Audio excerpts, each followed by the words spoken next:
ជំរាបសួរអ្នកខ្ញុំសួរសាវិមាសគឺជាបុគ្គលិកនៅស្ថាប័នមួយកន្លែងហើយខ្ញុំពិតជារីករាយមែនទែនដែលថ្ងៃនេះខ្ញុំបានចូលរួមមួយថ្ងៃពេញជាមួយនឹង CCIM នៅក្រោមប្រធានបទអក្ខរកម្មប្រព័ន្ធផ្សព្វផ្សាយនិងព័ត៌មានហើយខ្ញុំបានចូលរួមសិក្ខាសាលាមួយនេះនៅខេត្តបាត់ដំបងនៅក្នុងវគ្គបណ្ដុះបណ្ដាលមួយនេះគឺមានមេរៀនពិសេសជាច្រើនហើយមេរៀនដែលខ្ញុំចាប់អារម្មណ៍បំផុតហ្នឹងគឺទាក់ទងជាមួយនឹងប្រភេទនៃព័ត៌មានហើយនឹងការច្រោះព័ត៌មានក្រៅពីការរៀនប្រធានបទមួយនេះយើងក៏មានចំណុចជំនាញទន់ជាច្រើនទៀតដែលទទួលបានពីវគ្គនេះគឺទំនាក់ទំនងសង្គមជាមួយនឹងមិត្តភ័ក្តិឬក៏សិស្សប្អូនសិស្សច្បងផ្សេងទៀតដែលគាត់ចែករំលែកនៅបទពិសោធន៍ជាពិសេសគឺការលេងហ្គេមដែលជួយឲ្យពួកយើងរៀន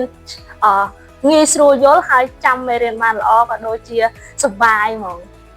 តែមួយនេះគឺពិតជាសំខាន់ណាស់សម្រាប់យុវជនក៏ដូចជាប្រជាជនទូទៅអ្នកដែលប្រើប្រាស់បណ្ដាញផ្សព្វផ្សាយសង្គមគឺពួកគាត់មានចំណេះដឹងនៅក្នុងការកំណត់អត្តសញ្ញាណក៏ដូចជាការសម្រេចចិត្តមុនការផុសឬក៏ share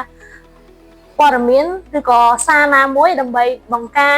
ហានិភ័យដល់ខ្លួនឯងក៏ដូចជាមិត្តភ័ក្តិនិងអ្នកនៅជុំវិញខ្លួនខ្ញុំក៏មានជាសំណូមពរមួយទៅដល់អ្នកប្រើប្រាស់គ្រប់រូបមុននឹងយើងសម្រេចចិត្តនៅក្នុងការ share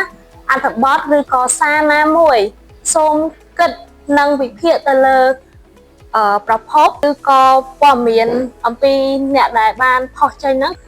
ផ្ទៀងផ្ទាត់ជាមួយនឹងខ្លឹមសារនិងរូបភាពក៏ដូចជាការបច្ឆេទហើយនឹងវិភាគទៅលើខ្លឹមសារនោះឲ្យបានជាក់លាក់មុននឹងធ្វើការសម្រេចចិត្តផុសដើម្បីបង្ការហានិភ័យសម្រាប់ខ្លួនឯងក៏ដូចជាមិត្តភ័ក្តិនៅជុំវិញខ្លួនយើង